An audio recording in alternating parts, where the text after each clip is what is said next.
अध्यात्म ज्योतिष के आज के कार्यक्रम में बहुत बहुत स्वागत है। मैं आपके साथ देवभूमि ऋषिकेश उत्तराखंड से आचार्य आशीष। आप भी कमेंट बॉक्स में नीचे अपना नाम या अपने शहर का नाम लिखकर हमारे आज के कार्यक्रम का एक खास हिस्सा बन सकते हैं। मैं आज बात करूंगा और इस बोर्ड के माध्यम से आपको समझाने का भी प्रयास करूंगा कैसे कैसे ग्रह स्थितियां इस समय बनने वाली हैं, क्योंकि राहु और केतु दोनों ग्रह ट्रांजिट करने वाले हैं। साथ ही साथ आपको उपाय भी बताऊंगा। कुछ आज का एपिसोड स्पेशल रहने वाला है। कुछ सावधानियां जो राहु और केतु के परिवर्तन पर आपकी राशियों पर जो फलादेश रहने वाला है उसको लेकर कुछ सावधानियां और कुछ उपायों को हम लोग यहाँ पर साथ साथ में चर्चा करेंगे। नए दर्शक है तो आप चैनल को सब्सक्राइब भी कर लीजिए। बढ़ते हैं हम आगे। देखिए, समय समय पर आपको मैं ग्रह गोचर की स्थितियां हो या फिर ज्योतिष के विभिन्न योगों की चर्चा हो, वास्तु की जानकारी हो, रत्न या रुद्राक्ष की जानकारी हो, आपको समय समय पर मैं इस चैनल के माध्यम से देता हूं। देखिए, राहु और केतु 7 ग्रह जो हैं, जो प्रमुख रूप से मुख्य ग्रह माने जाते हैं, उसमें से 2 ग्रह अतिरिक्त यानी राहु और केतु मिलाकर इन सभी ग्रहों की संख्या हो जाती 9। अब ये अप्रैल के महीने में राशि परिवर्तन कर रहे हैं। आप सब जानते हैं कि राहु और केतु हमेशा वक्री चाल चलते हैं। साथ ही साथ लगभग 1.5 वर्ष का इनका एक राशि पर संचरण होता है। जब भी राशि परिवर्तन करते हैं उसको लेकर एक समय उससे पूर्व ही राहु और केतु के परिवर्तन होने के संकेत नजर आने लगते हैं। जो कुछ लक्षणों की आज मैं बात करूंगा वह अक्सर से आपके साथ लगभग घटित होने शुरू हो चुके होंगे, क्योंकि राहु और केतु जब परिवर्तन करते हैं उससे 1-2 मास 3 मास पहले ही अपना कुछ परिवर्तन का रिजल्ट आपको लगभग देना शुरुआत कर देते हैं। इसका मतलब कि राहु और केतु राशि परिवर्तन अब जब 12 अप्रैल 2022 को करेंगे और फिर इनका समय यहां रहने का रहेगा 30 अक्टूबर 2023 तक। इसी बीच में ये ग्रह मंगल की राशि पर संचरण करेंगे, मेष राशि में। मेष राशि पर इनका संचरण काल रहेगा राहु का, और जबकि केतु इनके ठीक 7वें स्थान पर यहां पर संचरण करेंगे। ठीक है, अब मैं दोनों के हिसाब से क्या स्थितियां यहां पर बनेंगी हम उसको लेकर चर्चा करेंगे। देखिए, राहु और केतु जैसे कि मैंने आपको बताया कि वक्री स्थिति में वक्र चाल चलते हैं, और उनमें भी आपकी राशि पर उसका प्रभाव क्या बनने वाला है, हम मेष से मीन राशि पर्यंत इस चर्चा को करेंगे। इस कार्यक्रम को आप अपने लग्न और चंद्र दोनों के आधार पर देख सकते हैं, यानी आप अपनी लग्न कुंडली और चंद्र कुंडली दोनों ही माध्यम से देख सकते हैं। लगभग आपको दोनों ही दृष्टिकोण से यह आपको इसी रूप में दिखता हुआ प्राप्त होगा, लेकिन मुख्य रूप से हम चंद्र कुंडली के आधार पर देखें, क्योंकि ग्रह गोचर की स्थिति को चंद्र के आधार पर ही समझना चाहिए। इसलिए आपको अपनी चंद्र राशि के बारे में पता नहीं है, यानी आपकी जन्म कुंडली की राशि के बारे में पता नहीं है, तो आप हमारे कार्यक्रम को बोलते हुए नाम के आधार पर भी देख सकते हैं। देखिए, यहां पर 12 अप्रैल को जब मेष राशि के अंदर यह पहुंचेंगे, और मेष राशि आपकी राशि है, मेष राशि का फलादेश। देखिए, राहु और केतु, राहु एक भ्रामक ग्रह है, एक भ्रम की स्थिति को पैदा करने वाला ग्रह और एक छाया मात्र ग्रह। आप सब जानते हैं कि स्वर भानु नाम का जो दैत्य था उसी के 2 अंश, यानी जब सिरोच्छेदन कर दिया था अमृतपान के समय में, भागवत में दिव्य कथा उसकी प्राप्त होती है, मैं विस्तार नहीं करूंगा, आपने अनेकों बार श्रवण किया होगा।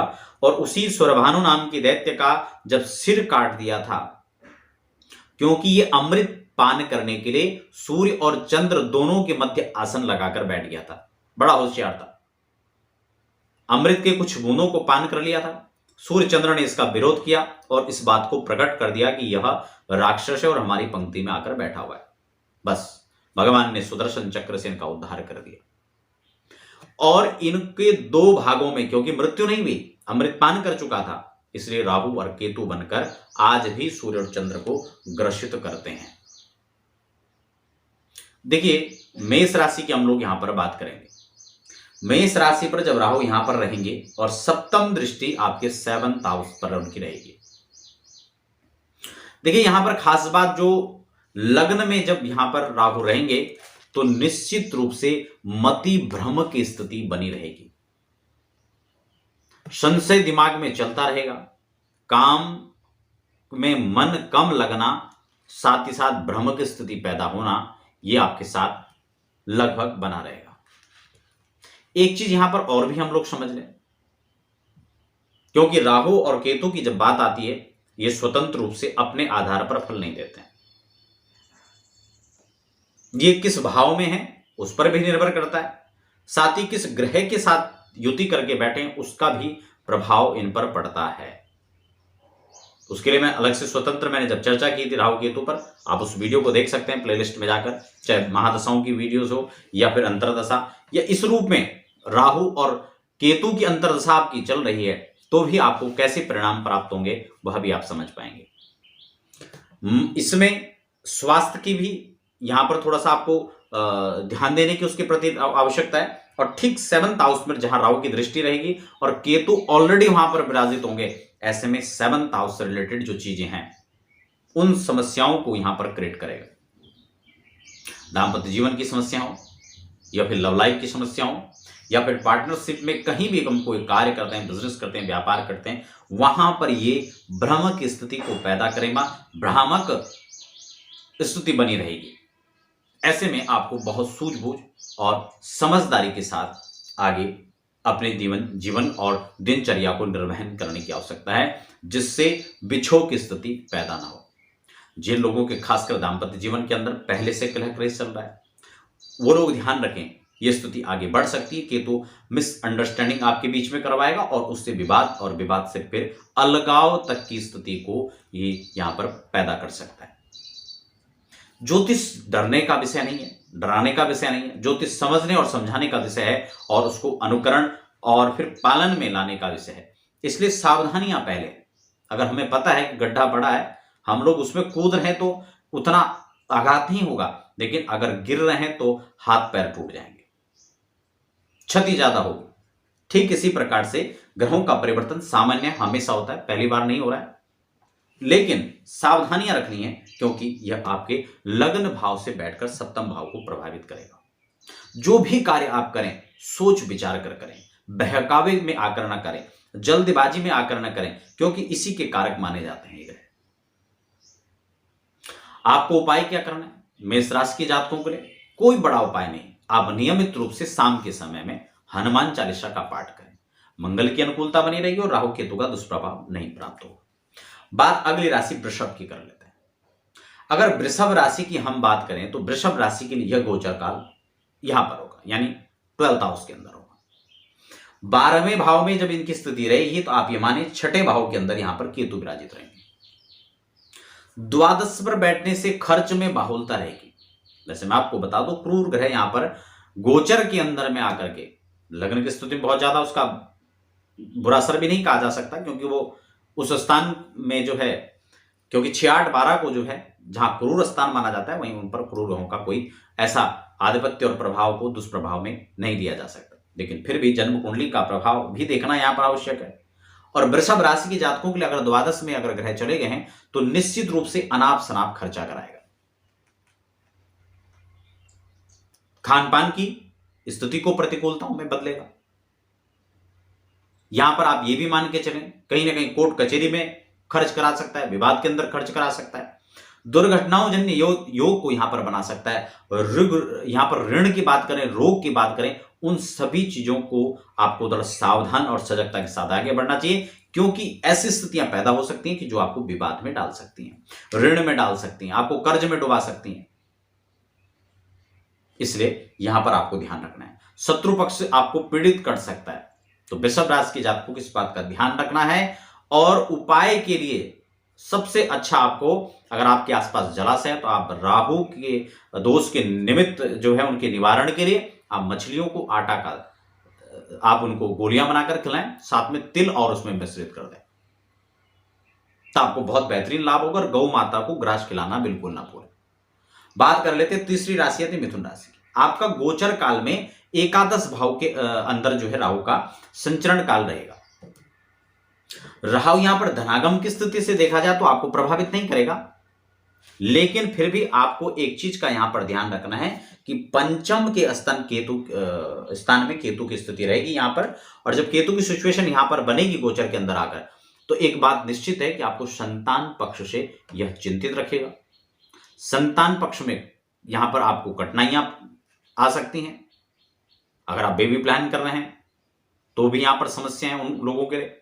अगर बच्चे बड़े हैं तो शिक्षा में नौकरी के लिए अगर वो प्रयासरत हैं उनके बच्चे, तो वहां पर उनको भी अड़चने आने की यहां पर संभावना है। अब उसमें उनकी अपनी जन्म कुंडली का भी इसमें आधार देखा जाएगा, लेकिन आपके पक्ष से आपको कहीं ना कहीं चिंताएं और परेशानी उनके प्रति सताती रहेगी।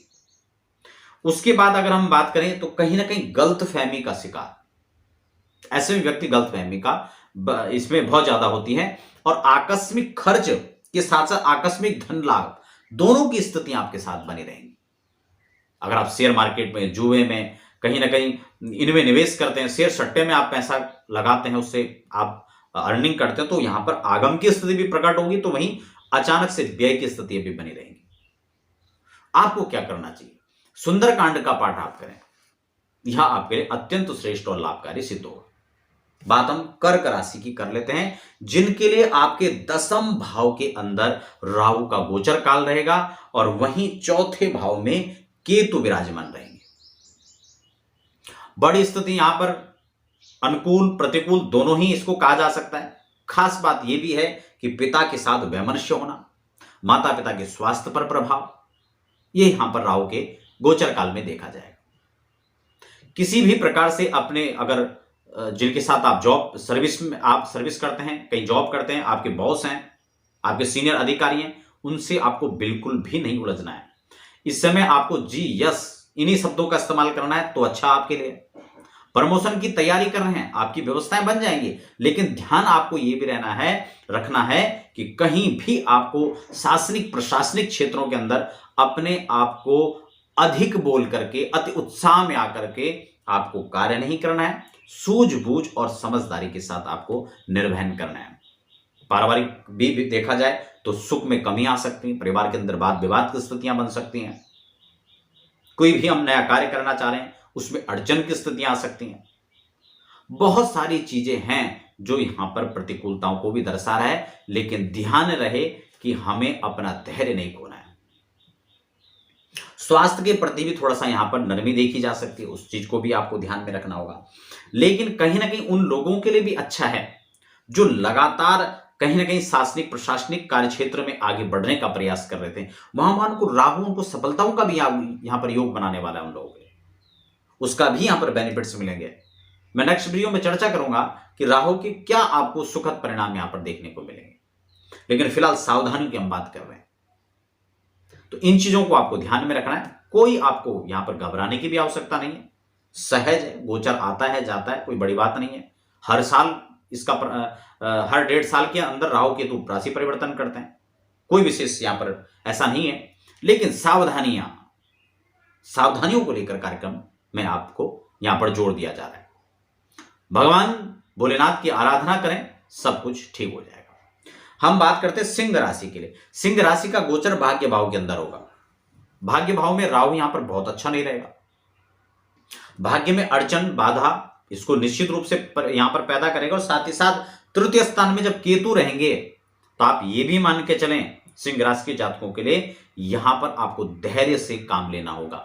भाग्य में अड़चने आएंगी, वाद विवाद प्रकट होगा, भाई के साथ मित्रों के साथ अनबन की स्थिति बनेगी, अलगाव की स्थिति भी पैदा हो सकती है। इसलिए इन सब चीजों को आपको ध्यान में रखना है और कहीं ना कहीं आप धर्म से विमुख होने की स्थिति यहां से राहु बनाएगा, यहां से केतु की दृष्टि बनाएगा। और जब भी व्यक्ति धर्म से विमुख होता है, धर्म से अलग होता है, तभी उसको समस्याओं का सामना करना पड़ता है। इसलिए आपको ये बिल्कुल धैर्य के साथ बना रहना है। कहीं भी कोई आपके मन में इस प्रकार का संदेह उत्पन्न होता है, जब भी हम वहां से विमुख होने का प्रयास करते हैं, धर्म से विमुख होने का प्रयास करते हैं, बड़ों का अपमान करते हैं, तो उसके फिर जो प्रभाव समय में आगे देखने को मिलते हैं वो बड़े लाभदायक नहीं होते। इसलिए इस बात को आपको ध्यान रखना है। भगवान भूतनाथ की आराधना शाम के समय में भगवान शिव का कोई भी स्तोत्र आप पकड़ लें और नियमित रूप से उसका पाठ करें, आपको बहुत सुखद लाभ प्राप्त होंगे। कन्या की बात कर लेते हैं। अष्टम भाव के अंदर संचरण काल यहां पर होगा। अष्टम भाव के अंदर ये रोग का भाव है।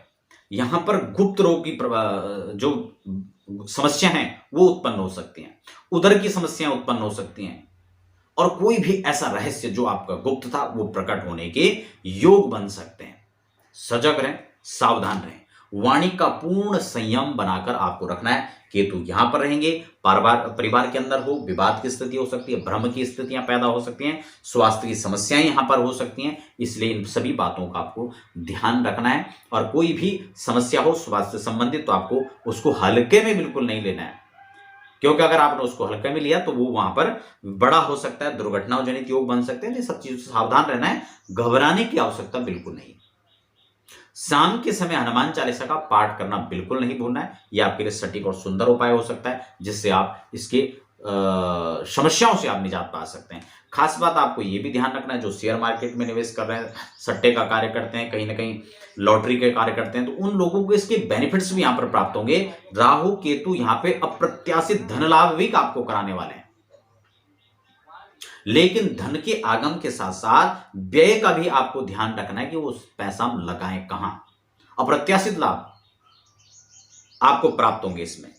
अब हम बात कर लेते हैं यहां पर वृश्चिक राशि, कन्या के बाद तुला राशि की। तुला राशि के लिए सप्तम भाव के अंदर जो है यहां पर राहु रहेंगे, तो यहां पर केतु रहेंगे। यहां पर दांपत्य जीवन में कहीं ना कहीं विवाद की स्थिति, अलगाव की स्थिति, अगर पहले से विवाद चल रहा है, पहले से समस्या आ रही है, तो आप इस बात को ध्यान रखें कि बिल्कुल भी इसको हल्के में लें, बात को सुधारने का प्रयास करें और बढ़ाने का प्रयास न करें, वरना राहु और केतु यहां पर आपको अलगाव करा ही देगा, इसमें कोई शक नहीं है। जो लोग पहले से अलग होना चाह रहे हैं उनके लिए समय अच्छा है, वो अलग हो ही जाएंगे। जिनके मामले लंबित हैं, कोर्ट में पड़े हुए, उनको यहां से छुटकारा मिल जाएगा। इन सब चीजों के उनके लिए अनुकूल बनेगा। लेकिन जो अलग नहीं होना चाहते वो सावधानी बरत कर रखें। राहु से संबंधित उपाय जिसकी मैं चर्चा करूंगा उसको भी आप करें। जीवन साथी के स्वास्थ्य में गिरावट देखने को मिल सकती है, स्वास्थ्य में अवरोधताएं देखने को मिल सकती हैं, और साथ ही साथ आपके स्वास्थ्य को भी यहां पर प्रभावित करने वाले केतु। पेट से संबंधित रोग हो सकते हैं, जिनको पहले से समस्या, अपने खान पान का ध्यान रखें। पाइल्स की खासकर यहां पर बीमारी हो सकती है, तो ये आपको जो है यहां पर समस्याएं हो सकती हैं, आपको इन सब चीजों का ध्यान रखना है। नियमित रूप से आपको हनुमान चालीसा का शाम को पाठ करना नहीं भूलना। हो सकता है आप और अच्छा इसका प्रभाव लेना चाहते हैं तो ऋण मोचन का प्रातःकालीन में पाठ करें, बहुत सुखद परिणाम यहां पर मिलेंगे। वृश्चिक की बात कर लेते हैं। छठे भाव के अंदर राहु का संचरण काल है, केतु साथ ही साथ सामने सप्तम हाउस पर विराजित रहेंगे, और जब ये द्वादश में रहेंगे और ये छठे में रहेंगे तो रोग, रिपु, ऋण इनका सताना बहुत लाजमी हो जाता है। शत्रुओं के साथ फिर से शत्रुता न चाहते हुए भी आस पड़ोस के वातावरण में देखा जाए, घर परिवेश में देखा जाए, विवाद से नाता जुड़ा रहेगा। उसके लिए सबसे अच्छा सूत्र है मौन रखें, कम बोले, फालतू बिल्कुल भी विवाद में नहीं पड़ना है। कहीं पर लग भी रहा है तो पीछे हट जाओ, ये सबसे अच्छा उपाय है। उपाय की भी हम लोग चर्चा करेंगे साथ साथ, लेकिन एक चीज और है, यहां पर खर्च की बाहुलता बनी रहेगी। धनागम की स्थितियां भी प्रकट होंगी, लेकिन खर्च यहां पर ज्यादा रहेगा। और साथ ही साथ आपको एक चीज और भी है, क्योंकि यहां से जब दृष्टि यहां पड़ेगी, ऐसे में राहु और केतु का यह योग या समागम कहीं ना कहीं कोर्ट कचहरी के अंदर खर्च कराने वाला, हॉस्पिटल के अंदर खर्च कराने वाला बन सकता है, और अनावश्यक खान पान की ओर भी व्यक्ति को प्रेरित कर सकता है। इसीलिए ध्यान रखें, हनुमान चालीसा का पाठ करें, और मंगलवार का अगर आप व्रत रख सकते हैं, इच्छुक हैं तो आप उसे भी रख सकते हैं कि लाभ का आप प्राप्त कर सकते हैं। स्फटिक आप धारण कर सकते हैं गले में माला के रूप में, आपको अच्छा लाभ प्राप्त होगा। अब हम बात कर लेते हैं यहां पर धनु राशि की। धनु राशि के लिए पंचम भाव के अंदर राहु और सामने एकादश भाव के अंदर केतु का संचरण काल रहेगा। विद्यार्थियों के लिए यह गोचर बहुत अच्छा नहीं कहा जा सकता। शिक्षा में व्यवधान उत्पन्न करने वाला रहेगा, कहीं ना कहीं पढ़ाई में मन न लगना, अरुचि पैदा करना, ये यहां पर बना रहेगा। जिन माताओं के गर्भ में शिशु पल रहे हैं या प्लानिंग बेबी के लिए कर रहे हैं, उनको अपना यहाँ पर खासकर ध्यान रखना पड़ेगा, क्योंकि राहु यहाँ पर गर्भ क्षीण की स्थिति को भी उत्पन्न कर देता है। और वहीं कहीं मंगल की भी दृष्टि पड़ रही हो, मंगल का संयोग बन रहा हो, सूर्य का बन रहा हो, तो ये आशंकाएं हैं ये और अधिक मात्रा में बढ़ जाती हैं। इन बातों को आपको ध्यान रखना पड़ेगा। अलगाव, बिछोह, भटकाव की स्थिति ये यहां पर बनी रहेगी। अति उत्साह में आकर कोई कार्य न करें और बहुत जल्दबाजी में कोई निर्णय न लें। एक चीज का और भी ध्यान रखें, अपने लोगों के द्वारा विश्वासघात की स्थिति पैदा हो सकती है। इन सब चीजों से सावधान रहें, सजग रहें। भगवान भोलेनाथ की आराधना, भगवान शिव को प्रातःकालीन जल चढ़ाना ना भूलें और शाम के समय उनका कोई भी स्तोत्र जो आपको अच्छा लगता हो, जो आपको आता हो, आप उसको पढ़ें। रुद्राष्टकम हो, लिंगाष्टकम हो, ऐसे स्तोत्रों का पाठ करें। बात कर लेते हैं हम मकर राशि के लिए। चतुर्थ भाव के अंदर राहु का संचरण और केतु का दशम स्थान के अंदर केतु विराजित रहेंगे। माता के स्वास्थ्य में समस्याएं, पिता के साथ में विवाद की स्थिति ये यहां पर बना रहेगा। आपके शासकीय प्रशासकीय कार्यों में कहीं ना कहीं अड़चन की स्थिति भी पैदा हो सकती है। इस बातों को आपको ध्यान में रखना है। और खास बात आपको एक चीज और भी यहां पर बता देते हैं, कहीं ना कहीं ये गोचर काल आपको आपके लक्ष्य से भटकाने वाला हो सकता है। इन सब चीजों का आपको ध्यान रखना है। स्थितियां प्रतिकूल ना हो, लाभ उसका मिले, उसके लिए आपको भगवान शिव की आराधना करनी है और शाम के समय में आपको हनुमान चालीसा का पाठ जरूर करना है। कहीं भी अपने लोगों से धोखा प्राप्त हो सकता है, इस बात से भी इनकार नहीं किया जा सकता। प्रॉपर्टी में कहीं ना कहीं आप निवेश करें तो सोच समझ कर करें। प्रॉपर्टी में खासकर विवाद की स्थिति पैदा हो सकती है। सुख संसाधनों में कमी भी यहां पर देखी जा सकती है। गोचर काल आपके लिए, मकर राशि के लिए यानी बहुत अच्छा यहां पर नहीं देखा जा रहा। धर्म से भी थोड़ा सा विमुख हो सकते हैं, धर्म कर्म से विमुख हो सकते हैं। अपने से बड़ों का सम्मान करें। अगर ऐसे में उनके प्रति भी आपका सम्मान का भाव अगर कम होता है तो ये आपके लिए धर्म के प्रति और बड़ों के प्रति आपका सम्मान का भाव कम होना ये आपकी समस्या को और बढ़ाने वाला हो सकता है। अब हम मकर राशि की बात कर लेते हैं। मकर राशि की गोचर काल ये तृतीय भाव के अंदर होगा, जहां सप्तम भाव के अंदर उनके जाकर के सातवें घर के अंदर केतु की स्थिति बनेगी, यानी नवम भाव भाग्य भाव में। ये निश्चित रूप से आपके पराक्रमों को बढ़ाने वाला होगा, लेकिन भाग्य में कहीं ना कहीं अड़चने भी पैदा करने वाला होगा।